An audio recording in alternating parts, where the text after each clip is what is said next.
Hello to my lovely viewers. Welcome back to Zoha's Zesty Live video series. I'm so glad you could come and join me today to watch my video. My last video, I talked about the importance of finding your passion and why it's so important to have something in your life that you're passionate about. In today's video, I'm going to talk about how to find your passion, or at least suggest some tips for you guys so that you can try to find something in your life that you're passionate about. Some people know from early on in their life what their passion is and they pursue it and they're set.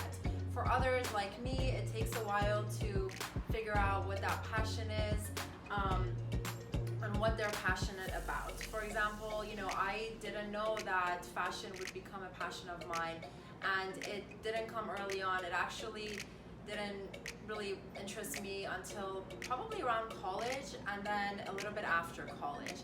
And that's when it really became something that I was really consumed by and really wanted to learn about and really wanted to do something with. So for some people it just takes a little longer, and that's totally okay. But if that sounds like you and you're not sure what your passion in life is and you want to find it, then I'm here to suggest a few tips on how to find your passion. So let's get started. Number one, talk it out. So I think that it helps when you talk to as many people as you can, especially those who are important to you, who you are inspired by, that are in your life, and you basically talk to them as much as you possibly can. Talk about what's on your mind. And these are people that can actually really help you, and they care about you and they care about your success, and they want to see you succeed and be happy.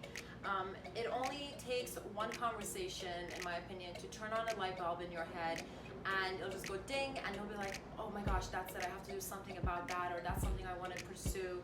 So you just never know. Before I started blogging, I always knew I wanted to do something in fashion, but I didn't know quite what.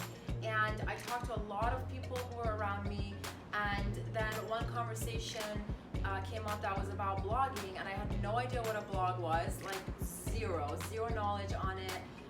But I was intrigued, and I thought, this could work for me because I didn't go to college or university for a fashion degree, and I really wanted to do something in the industry. So I consumed myself with blogging and what that is, and I learned a lot about it. And you know what? Here I am, a bunch of years later, doing it. So it was just that one conversation that really turned a light bulb in my head. So if you can, talk to as many people and just make sure that they are people who really want to see you succeed, because you just never know, one conversation can really change your future.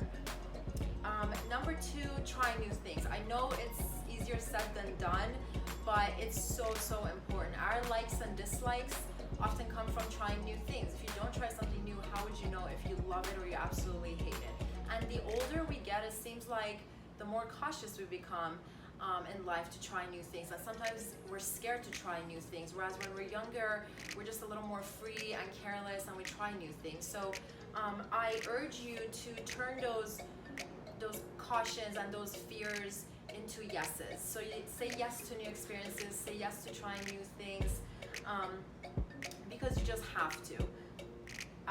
When you open up yourself to new experiences, and you change those doubts and fears into yeses, then you can totally open up many doors for yourself. And the more yes you say to new experiences, then your world opens up to new things that you may have not even imagined, things you've never heard of before, you've never seen. So it's just really important to try new things. Number three is get organized. So you can go on living day by day wishing you had a passion or something that you really want to pursue in life, that you just ooze love for, but not do anything about it. So you have to get organized and start taking some action. Just know that something like this takes time. It's not over the course of one day or 1 week. It can take months, maybe sometimes even a year, but it's really important that you invest that time into it. So first, think about, where are you the most creative? Where do you concentrate the most? Is it being at home? Do you need to go to a public space, or is it just figure out a space that works for you? For me personally, I love going to cafes. That's where I get my creative juices flowing. I can concentrate. I can take my laptop and work at a cafe. Once you find a space that works for you, take your laptop, take a notebook and a pen, and start writing and organizing. And by that I mean start, jot down a list of categories. You can start broad and then you can get more detailed and start writing these out. The more you write things out, the easier it'll be for you to see things as an overview, and just it really helps you focus and narrow down on a few categories that you think you're interested in. And meanwhile, you can start scratching out categories and topics that you absolutely have zero interest in. It'll help narrow down to maybe just a few things that you are interested in. And then you need to decide which of those is actually attainable for you, which of those are realistic for you, which work with your life and your lifestyle, with your schedule. So that's gonna also help narrow that list down for you. And then when you've got just like 2 or 3 or 4 items and categories that you're interested in, then it's time to take action, which takes us to number 4. Number 4 is be proactive. So once you've done step number 3 and you've figured out a few things that you're potentially interested in, then it's time to take action. I say potentially because you might have an interest in it, you might try it out, and then you might decide, you know what, this is just not for me. But that's okay, that's part of the process. So you need to take action. And given your few potential passions, here are some of my suggestions on what to do after that. You can research online. So go online is definitely the first and easiest thing you can do. Google is our friend. So Google and research those topics. Find as many articles and other blogs, things like that, as much as you can about those topics. Get educated about them. Just really find out more about them so that you can figure out if that is the right thing for you, or if those few things are the right things for you or not. And then number 2 is social media. So do not underestimate the power of social media. I know it's just sometimes social media, but you can actually learn a lot from a certain topic on social media. So for example, with my blog and fashion, if you go on Instagram, you can search certain hashtags. If you go on Twitter, you can look up certain accounts and hashtags, and you can see what people are posting on their social media about those topics, and you actually start to gain a lot of insight just from social media.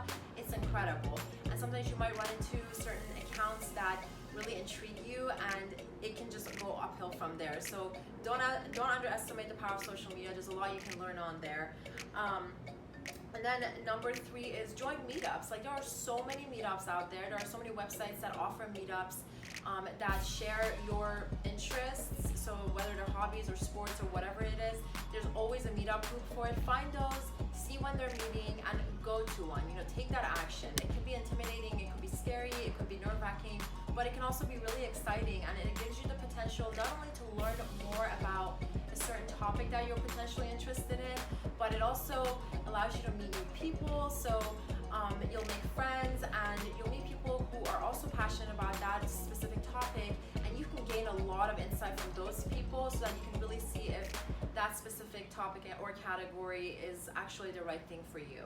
And then number 4 is, sign up for different activities and different things on websites like Groupon. They offer discounts and like really cool deals on experiences and things you can do that you may not do so otherwise in your normal day-to-day life. Just force yourself to get out of your comfort zone and sign up for something like that and go and try it out. You just never know like what new experiences you're gonna gain, and it's gonna be a lot of fun, and again, you'll meet new people. But those resources are out there for us to use, all online. It's just so easy on your phone. It's just on our hand. Like, it's so easy to access those things. You just have to take that leap of faith, and you will then experience different things, and then you'll figure out which categories, which topics are of interest to you, and which ones maybe not so much. They don't fit in your life, and then after that you can maybe narrow down to 1 or 2, and you can pursue those in more detail. So I hope these tips kind of help you guys figure out how to pursue your passion and what to find and how to find it. But it's just really important to find something in your life that you can really pour your heart and soul into. And I hope today I shared some tips and tricks for you guys on exactly how to do that. There is no right or wrong, and there's no clear-cut answer as far as like how to find your passion. It just takes really, in the end, like taking yourself out of your comfort zone, trying new things, meeting new people, talking to people, and just keep at it and don't give up, and then eventually you will find something one day that you're really passionate about. Until next time, Thank you so much for watching, and I hope you watch my next video for Zoha's Zesty Life series. I'm Zoha. Thanks so much again for watching. Love you guys. Bye.